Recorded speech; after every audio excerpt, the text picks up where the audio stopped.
All right, so let's back up just a little bit and talk about SOAP. So document sourcing, what we have previously called hipping, where you're looking at a document and then you're going to use that document to support a position, your answer, whatever. It doesn't matter if it's a SAQ or an LEQ, or when we get to the second semester and we're talking about DBQs. This is one of those things we've been kind of slow rolling, right? Getting you to look at a document and then find information or use information, whether you're familiar with the document or not, but to also use it to help show your background knowledge, right? Why do I constantly go on and on about you need to read the book, you need to get more, you need more information than what I could possibly give you in the context of the class, and that's why you have to do all that outside reading that goes along with it, because you have to know a lot about a lot, okay? So that any document I give you, or even more importantly, any document that you see on the AP test, you've already got context for, whether it's a time period or person or whatever, okay? And now we're going to make that connection. So hipping wasn't working because of the way that I taught it to you, so I'm picking something else, right? Ideas are tools, and if you've only got one, it's not going to work for every single situation, so I try to have as many tools as possible.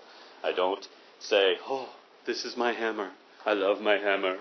And anybody who says something bad about my hammer, they better get ready. And I don't care about that. You don't like my hammer? That's okay. I've used something else, right? So that's what we're doing here. I'm taking on a whole new kind of approach for teaching this just because what I was doing wasn't working. So it may seem a little rough. It's going to be a little rough at first, but I think you will be the beneficiaries of my shift to this other tack for document sourcing. Okay, so I talked about speaker, occasion, audience, and purpose. And for speaker, we've got all of these possibilities, like things about their class and their occupation and their gender and their ethnic identity, and the fact that we're not always going to know everything about them, right? A lot of it's going to be possible, probable, and definite. A lot of it is going to be what you can argue, right? So you should do really well with that. You guys like to argue a lot. So we're going to use this approach to analyze this document, the Confucius document. I've got up here from the Analects, just one small lesson out of it, and apply it to that prompt. So the prompt, evaluate the extent to which religions, belief systems, and philosophies address social and political unrest between 800 BCE and 600 CE. And then the document here are talking about the superior man.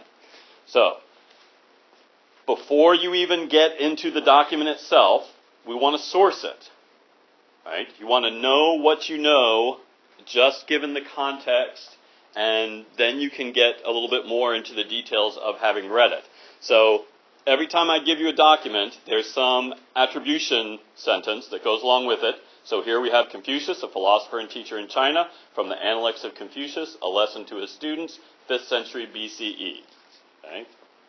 So that puts us well within our time frame for the prompt, and we have to know a little bit about our speaker.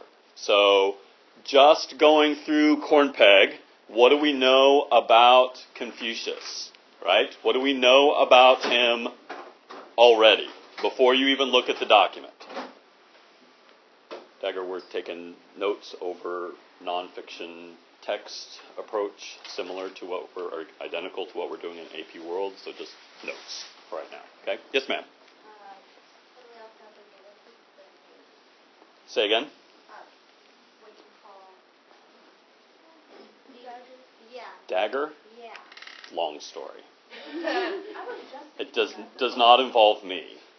So Kind of does, but not really. it's a Mr. Fraser thing, right? Yeah, that's fair. Okay. All right, so we've got to know a little bit about Confucius. So what do you know about his class? Upper class, middle class, lower class? What have you got? Okay. Upper based on what? That he was a scholar and a teacher. Okay. All right, very good. So his class level, no matter where he might have started, when he's addressing here, he's a teacher, and because we know about the historical context of China, we know that that's going to put him middle to upper somewhere. Okay? And then because he becomes so significant, his class elevates. Right? What about his occupation? So we already said he's a philosopher and teacher. Anything other than that we know about his occupation? Anything before? He was a minor government official. Okay. Later on, he became like an advisor to the minister. All right. So he's got teacher, philosopher, and then like administration, government official, maybe a little bit like reminiscent of what we'll see when we get to Machiavelli, that kind of thing, right? A person in the system that is talking about X, whatever that is. Religion? Is he? Is Confucius Confucian? Okay. It's like Jesus wasn't Christian, right? Okay. So where would we put him? Or where does he put himself? Possible, probable, definite. Probably not religious, but his ideas and beliefs and things created in a way for religion. Okay. Okay. What are some possibilities for his religion based on where he lived? Okay. Probably some Buddhist influences, Taoist. Okay, good. What about his nationality?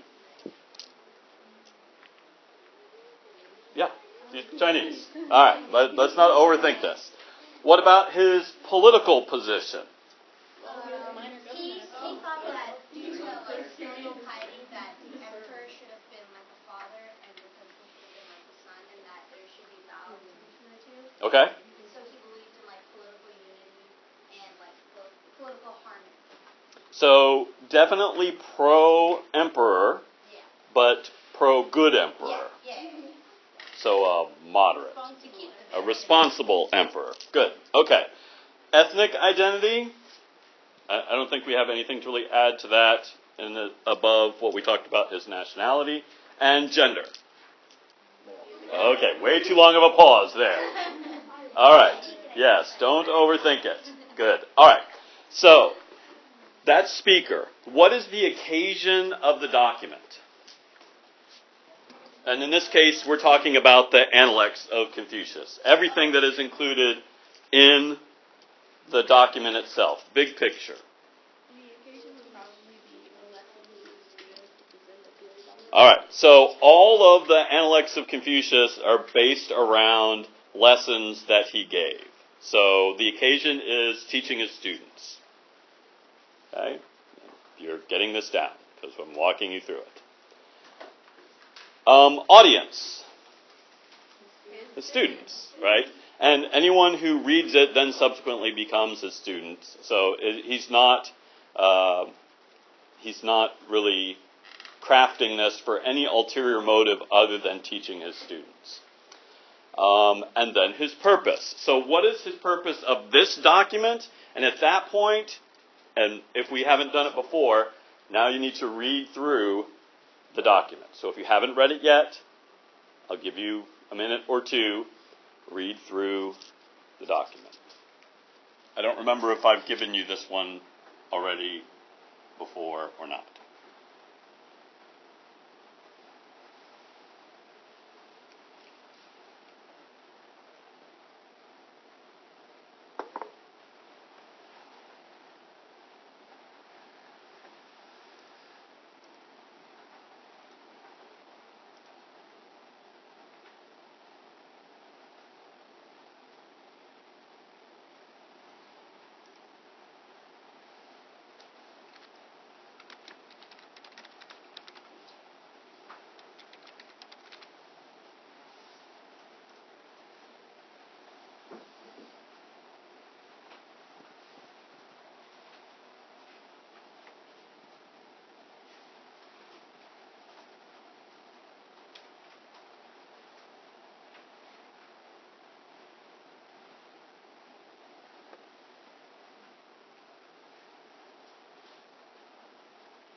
Purpose.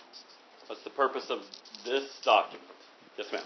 Maybe this was like, for me, it says it's a lesson to his students. And so maybe I'm sure that a lot of like future emperors were maybe students of his, or even emperors were also students of his. And maybe this was a way for Confucius to teach them how to become good people and how to rule properly if they were to ever try to become emperor. Okay. And I think it's also I think it's probably one of his basic truths that he believed would become Confucianism eventually, and that this is probably something that he tells everyone that if everyone were to act this way, society would, as a whole, become better. Okay. So he's trying to teach his students how to be what? Yes, ma'am. I think he's trying to set up a standard for how,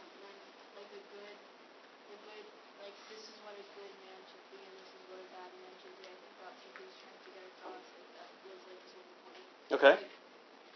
Like a good man is conservative and has virtue and doesn't stand with his superiors and stuff. Like that's what I think he's trying to put in that like hierarchy of like the main thing with Confucius and like respect your superior and whatever, like know your place or whatever. And I think he's setting the standard for that. That's like the base like outline. Okay. Good. All right, good. So he's defining for us and giving us some specifics about what it takes to be a superior man with the idea that people would want to be that. Right? He's not defining what it means to be a crappy man because that's not his goal.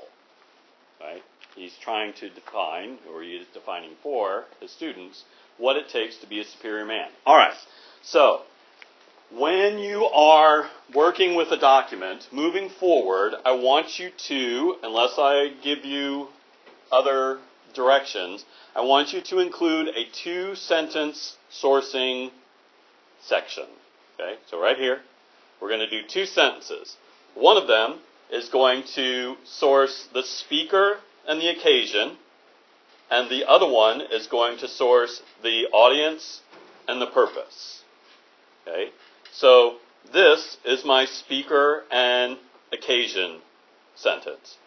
And Confucius is a leading philosopher and teacher at a time of great instability in China, known as the Warring States period. So that is the big picture, right? And I went beyond what I had for occasion, right? We just talked about the lesson. So we talked about the speaker and the occasion, and I'm going to try and put in more than what is given to me in the sourcing sentence in the document. So Confucius, a philosopher and teacher, so I didn't do that here. I just gave back. So I don't really get much credit, if any, for sourcing the speaker here. Right? But here, when I talked about the warring states, so I'm including information that is not present in the document. That's what I want you to do for the sourcing.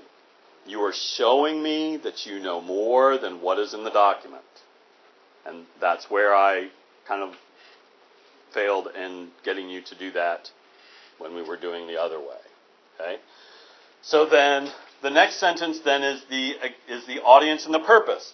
So Confucius is addressing his words to the rulers of his kingdom, the future rulers of his kingdom, and to his followers in particular, to try and convince them that morality must be respected in order to create social stability in an unstable China. So I took what is present, what is true in the document about addressing the students, and I'm showing that I understand the period of time, the purpose, and the audience more than what is in the document. And these are the 2 sentences that I would put in my response. For most cases, it's going to be after my answer. Like if we're acing the question, like in an SAQ, for example, then I'm going to give my answer to the question, and then I'm going to source the document that I'm responding to if I have one. Not all of your SAQs are going to have a document. But if I have a document to source, then I'm going to source it in this way with speaker and occasion and audience and purpose, And then I'm going to continue on with citing now my evidence to support my answer, and then my explanation on how the evidence supports my answer. Okay? Questions on that?